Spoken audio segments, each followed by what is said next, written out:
2000 میں حضرت آمنہ کی قبر پہ پہنچا تھا. زندگی سفروں میں گزری، بڑے مقدس مقامات پہ پہنچا، بیت اللہ کے اندر 2 دفعہ گیا، پر جو کیفیت میرے نبی کی ماں کی قبر پر میری تھی وہ کبھی نہیں تھی. ابھی میں میرے آنسو نکل آئے. میں ہزاروں دفعہ یہ قصہ سنا چکا ہوں، میں ہر دفعہ روتا ہوں. مری کے پہاڑ تو بڑے سرسبز خوبصورت ہیں، جاؤ دیکھو میرے نبی کی ماں کہاں سوئی ہوئی ہے. کالے پہاڑ، کانٹے دار جھاڑیاں، کیکر، پتے تھوڑے کانٹے زیادہ، بڑے بڑے پتھر، نوکیلے بھی، بڑے بھی، چٹانے بھی، کوئی راستہ نہیں. ہوگا اس زمانے میں کوئی پیدل کا شارٹ کٹ جہاں سے آ رہے تھے ماں، نوکرانی ام ایمن اور اللہ کے حبیب، اور ابوا پہنچنا چاہتے تھے. ابوا بستی ہے لیکن اس سے 10 میل پہلے ہی موت نے جھٹکا دیا. صرف 25 برس کی عمر تھی جب میرے نبی کی والدہ کا انتقال ہو گیا. باپ بھی 25 سال کی عمر میں، ماں بھی 25 سال کی عمر میں. یہ جوڑا صرف ایک کام کے لیے آیا تھا، وہ ہو گیا، اللہ نے ان کو واپس بلا لیا. فطرت اسلام پہ رکھا اور فطرت ایمان پہ اٹھا لیا اور اپنے پاس بلا لیا. کام ختم ہو چکا تھا. بچہ 6 سال کا ہے، ماں جوان ہے، غالباً دل کا دورہ پڑتا ہے کہ بولا نہیں جا رہا ہے، اور بے قرار ہو کر پہلو بدلتی ہیں، کروٹیں بدلتی ہیں، بولنا چاہتی ہیں، بولا نہیں جا رہا. اور کائنات کی سردار ہستی جس کے لیے جنت آراستہ، جس کے ہاتھ میں جنت کی چابی، جس کے ہاتھ میں اللہ کا جھنڈا، جس کے سر پہ ختم نبوت کا تاج، جو کائنات کا سردار، انسانوں کا سردار، نبیوں کا سردار، رسولوں کا سردار، فرشتوں کا سردار، اللہ کے بعد کوئی ہے تو وہ محمد مصطفیٰ ہے صلی اللہ علیہ وسلم. اس جنگل میں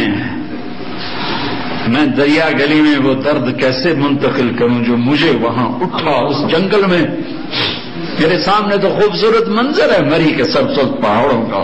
میں وہاں بھی کھڑا ہوا دیکھ رہا تھا، چاروں طرف کالے پہاڑ، ادھر سورج ڈوبنے کے قریب ہو چکا تھا. وہ منظر سوگوار، اوپر جگہ سوگوار.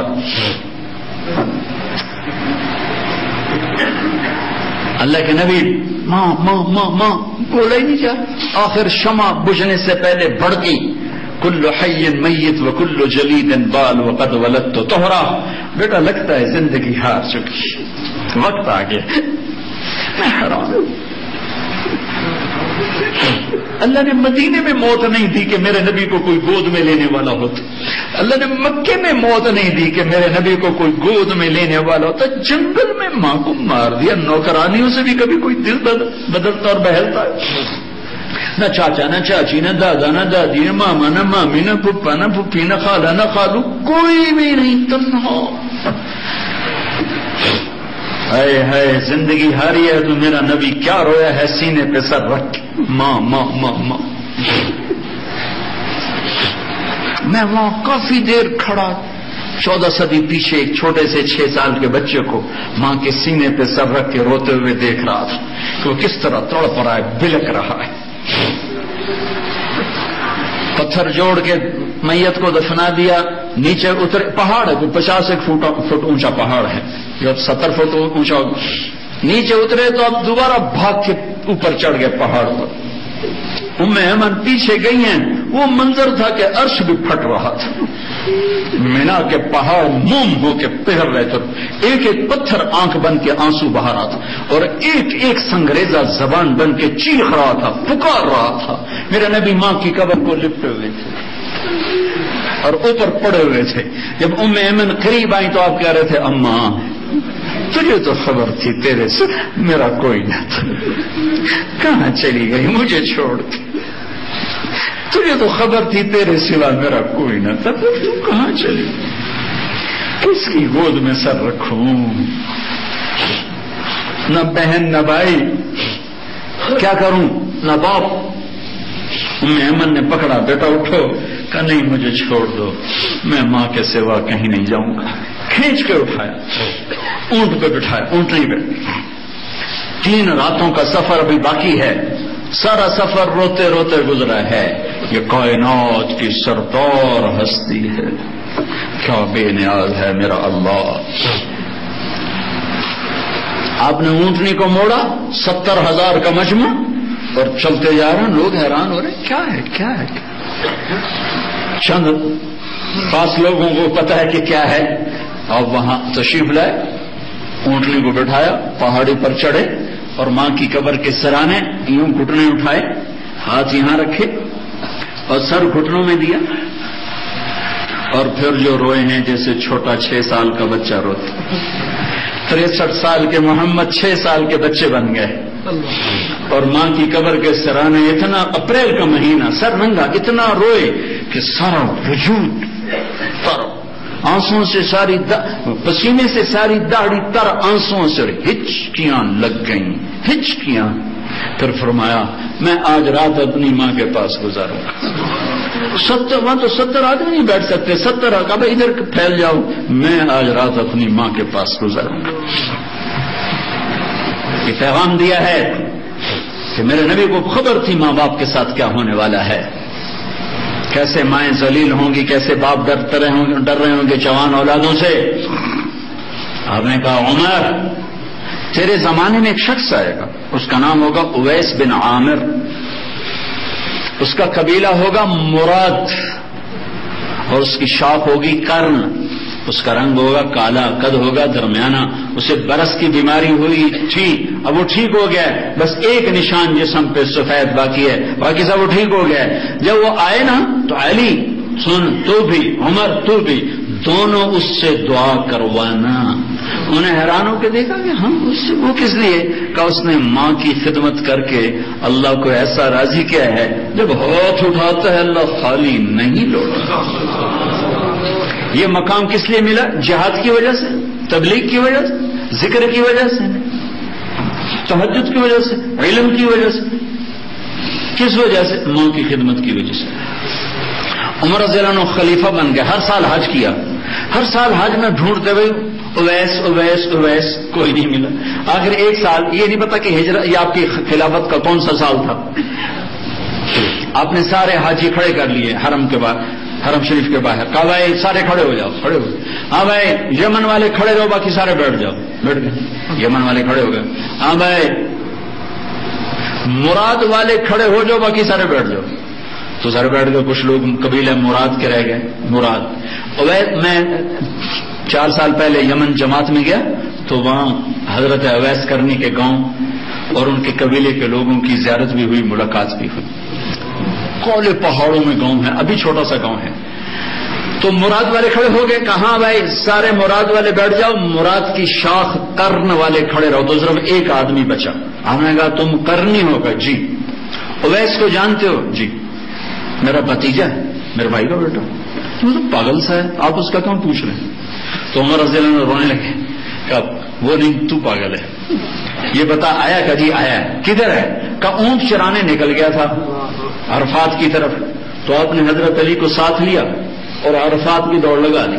وہاں پہنچے تو دیکھا اسی رنگ روپ کا حلیے کا آدمی جو میرے نبی نے بتایا تھا، ایک کیکر کے درخت کے نیچے کھڑے نماز پڑھ رہا ہے اور اونٹ اس کے گرد چر رہے ہیں۔ یہ دونوں حضرات آ کے بیٹھ گئے، انہوں نے محسوس کر لیا، 2 آدمی آ گئے، انہوں نے نماز مختصر کر کے سلام پھیرا تو حضرت عمر نے پوچھا کون ہو بھائی؟ کہا جی مزدور ہوں۔ کہا تیرا نام کیا ہے؟ کہا جی اللہ کا بندہ۔ کہا میرے بھائی ہم تو سبھی اللہ کے بندے ہیں، جو نام تیری ماں نے تیرا رکھا ہے وہ کیا ہے؟ وہ کہنے لگا آپ کیوں پوچھ رہے ہو؟ اسے نہیں خبر یہ کون بیٹھے، وہ تو پہلی دفعہ ہیں۔ تو حضرت علی بولے یہ امیر المومنین ہیں عمر اور میں ہوں علی بن ابی طالب۔ پھر وہ ایسے کانپ گئے کہ میں معذرت معافی چاہتا، السلام علیکم یا امیر المومنین، السلام علیکم یا علی ابن ابی طالب، مجھے خبر نہیں تھی، میں آپ کو پہچانتا نہیں تھا، فرمائیے میں اویس۔ حضور نے کہا ہاتھ اٹھاؤ دعا کرو۔ وہ رونے لگے کہ میں آپ کے لیے، اللہ کی قسم ساری دنیا اویس کرنے سے بھر جائے، عمر اور علی کے جسم کے ٹوٹے ہوئے بال کے برابر نہیں۔ یہ صرف ہمیں سبق دینے کے لیے یہ قصہ، یہ پیغام، یہ ساری کہانی اس لیے وجود میں لایا میرا نبی کہ امت کو، مری والوں کو پیغام دینا تھا۔ تو کہنے لگے بھائی ہمیں اللہ کے نبی کا حکم تھا، ہمارے لیے دعا کرو۔ تو انہوں نے ان کے لیے دعا کی اور اتنی بڑی ہستیوں نے آمین کہا۔ پھر میرے نبی نے فرمایا کہ قیامت کے دن جب حساب ہو جائے گا تو لوگ جنت میں جا رہے ہوں گے، اویس بھی جا رہا ہوگا، چلتے چلتے چلتے چلتے چلتے جنت کے دروازے پر آئیں گے تو اللہ کہے گا اویس کو روک دو باقی چلے جاؤ۔ تو اویس گھبرا جائیں گے، بھی ایک ہی گل بنی، بوئے تے آ کے روک گئے۔ وہ کہیں گے وہ کہیں گے یا اللہ مجھے کیوں روک لیا؟ اللہ فرمائیں گے پیچھے مڑو، اور پیچھے مڑ کے دیکھیں تو جہنم کے لوگ کھڑے ہوں گے بے شمار. تو اللہ تعالیٰ فرمائیں گے دیکھ رہے ہو نا یہ جہنم کے لوگ، اب تو انگلی کا اشارہ کر، جس کی طرف انگلی کرتا جائے گا تیری طفیل میں آج لاکھوں انسانوں کو جنت میں ڈالوں گا. ربیہ اور مضر کے قبیلے کی تعداد کے برابر اعلیٰ عدد ہے. ربیہ و مضر لاکھوں جہنمی کا تیری طفیل جنت میں ڈالوں گا تیری ماں کی خدمت. ایسا ہی جانتے، بلکہ آج کے بڑے بھی پیسے کے غلام، پیسہ پیسہ پیسہ، باپ بھی پیسہ، اماں کو بھی پیسہ چاہیے، بچوں کو بھی پیسہ چاہیے.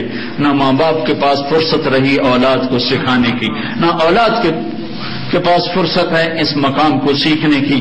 تو لہذا سب کچھ موجود ہے، محبتیں ختم ہیں، سب کچھ موجود ہے، الفتیں ختم ہیں. آپ نے فرمایا میں جنت میں گیا، میں نے تلاوت سنی، میں نے کہا یہ کون تلاوت کر رہا؟ تو کہا جی یہ وہ ہیں حارثہ بن نعمان. اچھا حارثہ بن نعمان. 2 صحابہ کے بارے میں آتا ہے کہ جیسی انہوں نے ماں کی خدمت کی کسی نے نہیں کی، ایک حضرت عثمان اور ایک حارثہ بن نعمان. کہا جی اور حارثہ تو مدینے میں بیٹھے، مرے تو نہیں کہ جنت میں تلاوت کی آواز آ رہی. یہ تھوڑے سے لوگ ہیں، کتنا بڑا مائک ساؤنڈ سسٹم ہے بات پہنچانی ہے، نیچے بھی ہیں مستورات بھی ہیں اور سامنے مرد بھی ہیں. حارثہ مدینے میں قرآن کھول کر کہتے تھے بسم اللہ الرحمن الرحیم، اور سیدھی آواز پوری جنت میں گونج جاتی تھی. یہ کس وجہ سے تھی؟ حارثہ کی آواز جنت میں جا رہی ماں کی خدمت کے پیچھے. پھر باپ کا پتہ ہے آپ کو لوالدی ہے، ماں باپ کے نافرمان کی نہ دنیا ہے نہ دین ہے، نہ دنیا ہے نہ آخرت. ایک صحابی ہے یا رسول اللہ میرا باپ نا میری کمائی میں سے خرچ کرتا، مجھ سے پوچھتا ہی نہیں، اور شرعاً قانوناً اگر میری کمائی میرے باپ کی جو کمائی ہے یا زمین ہے جائیداد ہے اس سے الگ میں نے اپنی محنت سے کوئی کمائی کی ہے، وہ میری ذاتی چیز ہے، قانوناً میرے باپ کو بھی پوچھنا چاہیے کہ بیٹا یہ تمہاری چیز میں لے سکتا ہوں، یہ پیسہ میں استعمال کر سکتا ہوں، قانون یہ ہے. تو اس نے قانون کی بات کی کہ میرا باپ میرا مال اٹھا کے خرچ کر دیتا، مجھ سے پوچھتا ہی نہیں. آپ نے کہا اس کے باپ کو بلاؤ. اس کے باپ کو بلایا تو انہوں نے پوچھا کیوں بلا رہے ہیں؟ کہ تیرے بیٹے نے تیری شکایت کی. تو اس کو اتنا غم لگا کہ وہ کٹ کے مر گیا. اور عرب کی شاعری تو پھر پوری دنیا میں مشہور ہے، آج بھی مشہور ہے. تو اس نے دل ہی دل میں کچھ شعر کہے، درد بھرے دکھ بھرے، اور وہ انہی شعر کو اپنی زبان سے نہیں دل ہی دل میں کہتا کہتا دربار رسالت میں مسجد میں پہنچا تو جبریل پہلے آ چکے تھے. کہنے لگے یا رسول اللہ، اللہ تعالیٰ فرما رہے ہیں کہ آپ اس سے کہیں کہ پہلے وہ شعر سنا جو تیری زبان سے تو ادا نہیں ہوئے، تو تیرے رب نے عرشوں پہ سن لیے ہیں، تیرا مقدمہ بعد میں سنا جائے گا. آپ نے فرمایا بھائی اور تمہارا کیس سنوں گا، پہلے وہ شعر سنا جو تیری زبان سے نہیں ادا ہوئے. اللہ نے سنے. کہنے لگا یا رسول اللہ میں گواہی دیتا ہوں آپ سچے رسول ہیں، آپ کا رب بڑا طاقتور رب ہے، آپ کے رب کی قسم زبان سے ایک لفظ نہیں نکلا، دکھ بھری فریاد تھی جو دل کی دنیا میں اٹھی اور وہیں گم ہو گئی، سینے سے اٹھی اور سینے میں دفن ہو گئی، پر آپ کے رب نے عرشوں پہ سن لیا. آپ نے ایسے سنا تو صحیح میرے بھائی. میں نے کہا غزوتک مولودا ومنتک یافعا تعل بما اجنی علیک وتنہل واذا ضاقتک بالسقم لم ابت لسقمک الا ساہرا اتململ کانی انا المتروک دونک بالذی ترکت به دونی فعینی تہمل تخاف الرضا نفسي عليك وإنها لتعلم أن الموت وقت مؤجل فلما بلغت السن والغاية التي إليها ما مدى فيك كنت أؤمل جعلت جزائي غلظة وفظاظة كأنك أنت المنعم المتفضل فليتك إن لم تر حق أبوتي فعلت كما الجار المجاور يفعل اولیتنی حق الجوار ولم تکن علی بمال دون مالک تبخل. میرے بچے، جس دن تو پیدا ہوا اس دن سے ہم نے اپنے لیے جینا چھوڑ دیا، ہم نے تیرے لیے جینا شروع کیا. گرمی سے لڑے، سردی سے لڑے، موسموں سے لڑے، حالات کے آئینی پنجوں سے رزق نکالا، جبڑوں سے رزق نکالا، جوانی کو قربان کیا، صحت کو قربان کیا، اپنے جذبات کو سلا دیا، تیرے چہرے کی ایک مسکراہٹ دیکھنے کے لیے ساری ساری رات کام کیا، سارا سارا دن کام کیا، کبھی دھوپ میں، کبھی سردی میں، کبھی گرمی سے لڑا، کبھی سردی سے لڑا، کبھی موسم سے لڑا، کبھی بھوک سے لڑا. تجھے کھلایا خود بھوکا رہا، تجھے پلایا خود پیاسا رہا، تجھے چھاؤں میں لٹایا خود دھوپ میں بیٹھا، تجھے سکھ پہنچایا خود دکھ جھیلا. میری تو زندگی پھر تیرے لیے ہوگی، میں نے اپنے لیے جینا چھوڑ دیا. جب کبھی تو بیمار ہوا تو ساری رات میں اور تیری ماں تیرے سرانے بیٹھ کے دھڑ دھڑ دل دھڑک رہے ہوتے تھے، کہیں مر نہ جائے، کچھ ہو نہ جائے. ہسپتال پہنچے، ڈاکٹر کو بلاؤ، ٹیکسی بلاؤ، گاڑی بلاؤ، رکشا بلاؤ، جلدی سے ہسپتال پہنچاؤ، مری میں جگہ نہیں، پنڈی لے جاؤ، اسلام آباد لے جاؤ. اسی خوفناک تصورات اور خیالات میں ہم روتے تھے، پگھلتے تھے، ٹوٹتے تھے، بکھرتے گئے، چلے گئے خشک پتے کی طرح. اور تیرے چہرے کی ایک مسکراہٹ کے لیے ساری مسکراہٹیں بھول گئے. تجھے صحت مند دیکھنے کے لیے اپنی صحت کے سودے کر دیے. اور اس طرح ایک دن نہیں گزرا، یہ شب و روز گزرے، دن اور رات گزرے، لیل و نہار گزرے، بہار و خزاں گزری، رت بدلی، موسم بدلے، بادل اندھیری، بارش آئے اور گئے، یہاں تک کہ تو پروان چڑھتا گیا، میں ڈھلتا گیا. تجھ میں جوانی میں رنگ بھرا اور بڑھاپے نے میرے سارے رنگ نوچ لیے. تو سیدھا کھڑا ہوا تنے کی طرح، میری کمر جھک گئی کمان کی طرح، اور میں آسرے کا محتاج ہوا. تو طاقتور ہو کے جوان ہوا. پھر مجھے خیال آیا کہ میں اس کی انگلی پکڑ کے چلا، گود بٹھا کے چلا، کندھے بٹھا کے چلا، ہاتھ بٹھا کے چلا، اس کے لیے در در کی ٹھوکریں کھائیں. آج جب میں بوڑھا ہوا ہوں تو اب یہ میری انگلی پکڑے گا، میرا ہاتھ پکڑے گا، میں اس کی لاٹھی بنا، یہ میری لاٹھی بنے گا. لیکن ایک دم میرے بیٹے تیری آنکھیں ماتھے پہ چڑھ گئیں، تیرے تیور بدل گئے. تو مجھے یوں دیکھنے لگا جیسے میں تیرا باپ نہیں، میں تیرا نوکر ہوں. تو میں نے اپنی زندگی کو جھٹلا دیا اور میں نے کہا میں خواب دیکھ رہا تھا کہ میں باپ ہوں. نہیں، میں باپ نہیں، میں نوکر ہی ہوں، میں پڑوسی ہوں. تو اچھا میرے دوست، اگر میں پڑوسی ہوں تو پڑوسی کو بھی تو لوگ پوچھ ہی لیتے ہیں. کبھی مجھے پوچھ ہی لیتا کہ بھائی کسی چیز کی ضرورت تو نہیں، کچھ چاہیے تو نہیں. یہ اتنے درد بھرے اشعار ہیں کہ میرے تو اتنی فصاحت نہیں کہ میں اس کا ترجمہ کر سکتا. لیکن یہ وہ اشعار تھے کہ میرے نبی زار و قطار روز اور آپ ٹوٹ پڑے اور آپ کی داڑھی آنسوں سے تر ہو اور آپ نے اس کو گریبان سے پکڑا اور یوں جھٹکا دیا، دفع ہو جا، انت و مالک لابیک، تو باپ کے خلاف مقدمے کرتا ہے، نکل جا، تو اور تیرا سب کچھ تیرے باپ کا ہے. یہ صرف روز شب قدر سے متعلق نہیں ہے کہ ماں باپ کا نام فرمان ہے تو اس کی شب قدر برباد ہو گئی. ماں باپ کا نام فرمان ہے تو سب کچھ برباد ہو گیا، سب کچھ برباد.